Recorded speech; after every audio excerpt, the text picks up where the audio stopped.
So, welcome to another Texas in Conversation blog. This interview, we're going to be speaking with Thom Campbell, Chief Strategy Officer at Capacity. Capacity is a trusted leader in order fulfillment, e-com distribution. And Thom, I'm going to quote from your website. It says, Capacity provides complete fulfillment services to brands who don't just want vendors, but want partners. I love that quote because it really does sum up what I know about Capacity and your organization, how you do business with your customers. So, Thanks, Bill. So thanks for joining me today, Thom. Before we dive into our conversation about culture and technology in the warehouse, can you please share with me who you are and what you do at the Capacity organization? Gladly, Bill. Thanks. So my name is Thom Campbell, and I'm one of the co-founders of Capacity. And for the last 2 decades, we've been building a fulfillment business that is dedicated to operating multi-client facilities. And we have about 1 million square feet in New Jersey. We have about 1/10 of that in California. We have a presence in Chicago and in the UK. So I'm sure you've seen a lot of generational changes throughout the years in your warehouse staff. How do you describe the modern warehouse labor force? That's the Gen Ys and Gen Z workers that you hire today. I'm curious, what are their needs and expectations, and how does that differ from previous generations in the warehouse? It's a pretty heterogeneous group, so it's hard to generalize, but I think that there was a point in time when a lot of hourly labor in the Northeast and even in California was from a primarily Hispanic-speaking population. We now have employees from all over the world. There's a large population of sub-Saharan Africans working with us, and that's reflected in the office too. Our engineers and our leadership are from everywhere. There are some from Senegal, some from Paris, some from the UK, and from all over the United States. So it is a much more polyglot, multinational group, and it skews younger and younger. I think that supply chain really came to be after World War II. And right through the 20th century, it had a reputation as being a little bit kind of older, dumpier, grayer.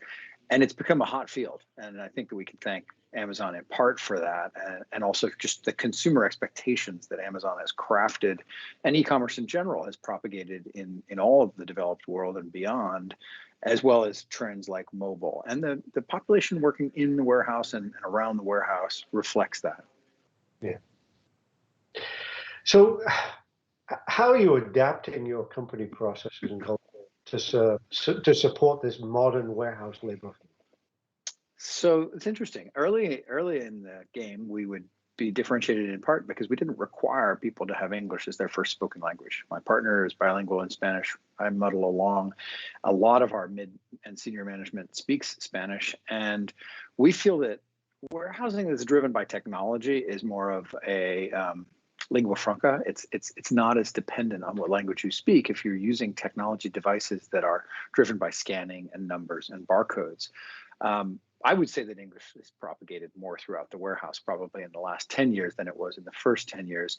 But still, technology is that common language. And people, I think, partly reflective of the contemporary generations, are just faster and faster to pick up on technology and to deploy it with less hesitation. And that goes for my office teams as well as my warehouse teams. People are just a lot quicker to adapt. When we implemented a CRM, Salesforce, first in 2003, it was just me and eventually a few people on the sales and marketing team using it. But when we deployed it across customer service in 2017, we probably lost a quarter of that team because they couldn't make the switch. I don't think that would happen today. I think it would be inconceivable that a accomplished 10-year experienced customer service representative would be unable or unwilling to adapt to the latest tools. And I think that they now see it as part of their career development. It's part of their pathway to greater success. That's great. So are there any issues or things you have to be careful about when dealing with the labor force of today? You know, I've heard a lot of the cliches about millennials, and I suppose I'm a Gen Xer, sort of, maybe right on the cusp of baby boomers and Gen Xers. And I've never really bought into that. So many of my engineers are quote unquote millennials. While they may be a little bit more sensitive in some ways and international in others and sophisticated in others. The truth is they work just as hard, if not harder, as the generations that preceded them. And they, like everybody in the company, have shown a willingness to roll up their sleeves and get their hands dirty. And that's pretty key in a business like mine. I came from the banking world, and when I helped start the company, I had a pretty quick wake-up call, partly because we were literally working in the warehouse every day when we forged the business. And we keep that culture alive today. We try to make sure that everybody who's coming on board, regardless of their role, breaks down the walls that traditionally exist between the warehouse and the office staff. During the Black Friday peak season, we all work in the warehouse. Even during COVID, where we isolated the office teams and worked on assembly jobs and not hip to hip, as we would usually do with the warehouse associates, we think it's really critical that warehouse associates have a career path.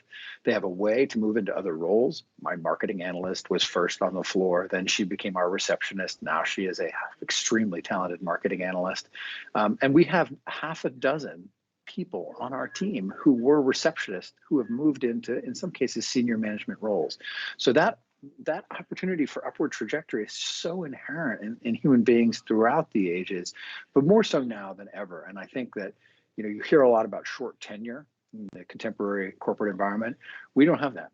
We have 7 to 10 year veterans. I just promoted a couple of guys who worked for me for more than the combined 2 decades in sales. They started in their 20s. They cut their teeth with us.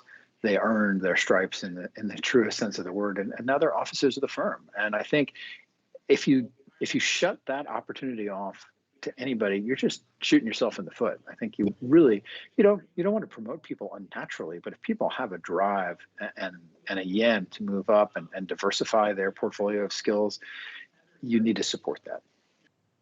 So, I mean, these are obviously strengths. Are there any other strengths you've seen in this kind of more tech-savvy labor force that you're bringing into the warehouse today? They know a lot more about pop culture than I do. They are. I think it is a more egalitarian generation by and large. Some of every generation it seems becomes somewhat more progressive, and I don't mean that in the political sense. I mean that in the sense of being open to new ideas, being open to people from other backgrounds, being open to the idea of travel and what that can bring you. And I think if you have a company that's growing, that's able to support some of those personal agendas, you can always craft greater and greater alignment between the company and the employees. And we have pretty good technology, but we have really great people. And if we don't keep those people aligned and moving in the right direction, we're not going to be able to provide a premium service for our clients, which is paramount. Well, I mean, that's great, Thom. And I guess any recommendations you'd like to pass on to our viewers, the warehouse leadership who are listening to this conversation around the modern labor workforce? Always be willing to roll up your sleeves and go down into the warehouse. I remember so many stories. I once showed up at my California facility in a suit with another sales guy in a suit, and I was just helping him with a sale. And the warehouse team had been working flat out, and the place looked it. And so we took off the jackets, rolled up the sleeves, and the security guard's jaw bounced off the floor as we proceeded to clean up the warehouse. Do it. Go down to the floor, see what's going on. Work with your people hip to hip. They'll really appreciate it, and you'll see a remarkable change in the culture, in their attitude, and your overall rate of success. That is really great advice, Thom. Thank you so much.